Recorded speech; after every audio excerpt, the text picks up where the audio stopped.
হাতের কাছে থাকা অল্প কিছু সবজি উপকরণ দিয়ে বানিয়ে নিলাম চাইনিজ ভেজিটেবল। রেস্টুরেন্ট স্টাইলে খুব সহজেই বানিয়ে নেওয়া যায় এই রেসিপি। তাহলে চলুন আজকের রেসিপিটি শুরু করা যাক। চুলায় একটি প্যান বসিয়ে দিয়েছি এখানে 2 টেবিল চামচ ঘি। এখন দিয়ে দিচ্ছি আদা আর রসুন কুচি 1 টেবিল চামচ।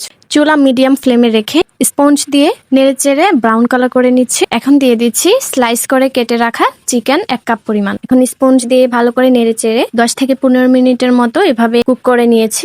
লবণ দিয়ে দিচ্ছি স্বাদ মতো, এখানে 1 চা চামচ পরিমাণ দিয়েছি। চিলি ফ্লেক্স দিচ্ছি আধা চা চামচের মতো। স্পঞ্জ দিয়ে নেড়েচেড়ে এখন ঢাকনা দিয়ে ঢেকে দিচ্ছি। 2 মিনিটের মতো কুক করে নিয়েছি।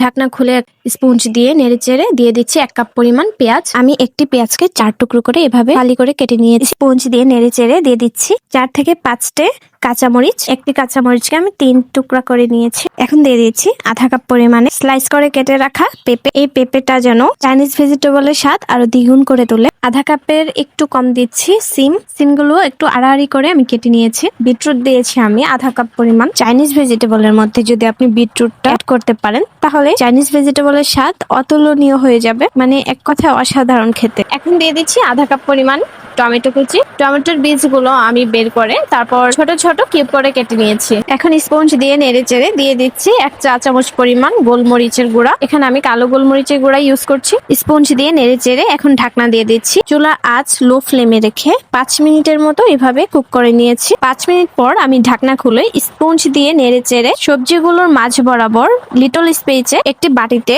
একটি ডিম নিয়ে কাঁটা চামচের সাহায্যে ডিমটাকে ফেটিয়ে তারপর লিটল স্পেসে আমি ডিমটা ঢেলে দিয়েছি। এখন স্পঞ্জের সাহায্যে আমি নেড়েচেড়ে অল্প আঁচে ঝোড়া ঝোড়া করে নিচ্ছি ডিমটাকে। তারপর সবগুলো সবজির সাথে আমি ডিমটা ভালো করে মিশিয়ে দিলাম। 1 কাপ পরিমাণে দিয়ে দিচ্ছি পানি। এখন একটি বাটি নিয়েছি, বাটিতে আমি 2 চা চামচ পরিমাণ কর্নফ্লাওয়ার দিয়েছি আর দিয়ে দিচ্ছি আধা কাপ পরিমাণ পানি। এখন স্পঞ্জ দিয়ে ভালো করে মিশিয়ে তারপর স্পঞ্জ দিয়ে সবজিগুলোকে আমি নেড়েচেড়ে অল্প অল্প ঢেলে দিচ্ছি। দেখতেই পাচ্ছেন কিভাবে দিচ্ছি।